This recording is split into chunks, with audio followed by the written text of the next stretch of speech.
মুক্তিযুদ্ধের অন্যতম সংগঠক তোফায়েল আহমেদের মরদেহ নেওয়া হয়েছে ভোলায়। আজই তার দাফন সম্পন্ন হবে। আরও জানাতে আমাদের সাথে যুক্ত হচ্ছেন এইচ.এম. জাকির। জাকির, আমরা দেখতেই পাচ্ছি এইমাত্র একটি জানাজা শেষ হয়েছে। তার দাফনের সময় নির্ধারিত হয়েছে কিনা, কখন দাফন হতে পারে?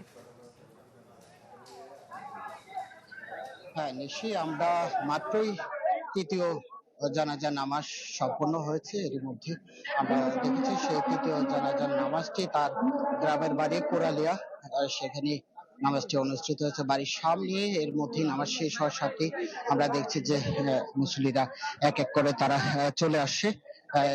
এখনই দাফন করা হবে, মরদেহটি নিয়ে আসা হচ্ছে দাফনের জন্য।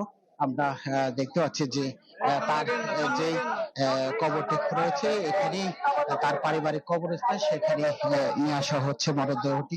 আমরা দেখতে পাচ্ছি প্রথম জানাজা নামাজ ঢাকায় অনুষ্ঠিত হয়েছে, দ্বিতীয় জানাজা নামাজ দুপুর 2টার দিকে ভোলার সরকারি স্কুলের মাঠে, পৌর এলাকার যে সরকারি স্কুলের মাঠটি রয়েছে সেই মাঠে অনুষ্ঠিত হয়েছে।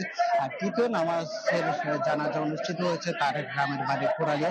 এখানে তার আত্মীয় স্বজন, পাড়া প্রতিবেশী যারা ভোলা শহরে যেতে পারেনি তারাই কিন্তু এখানে জানাজার নামাজে অংশ নিয়েছে। আমরা দেখতে পাচ্ছি যে জানাজা নামাজ শেষে তার মরদেহটি চিরনিদ্রায় শায়িত করার জন্য নিয়ে আসা হচ্ছে তার কবরস্থান, যেখানে সেখানে নিয়ে আসা হয়েছে। এখানে তার পাশে রয়েছে তার সহধর্মিণীর কবরটি, এমনকি তার মা বাবা সকলের কবরই কিন্তু এই পারিবারিক কবরস্থানে দাফন করা হয়েছে তাদেরকে।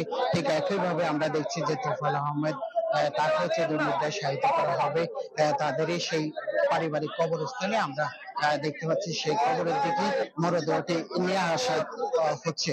আমরা হয়তো কিছুক্ষণের মধ্যেই তাকে সম্পূর্ণ করা হবে। আমরা হয়তো সে পর্যন্ত আমরা সেই বিষয়গুলো জানাতে ধন্যবাদ জাকির আপনাকে। দর্শক দেখছিলেন মুক্তিযুদ্ধের অন্যতম সংগঠক তোফায়েল আহমেদের মরদেহ দাফনের প্রক্রিয়াটি সম্পন্ন হচ্ছে।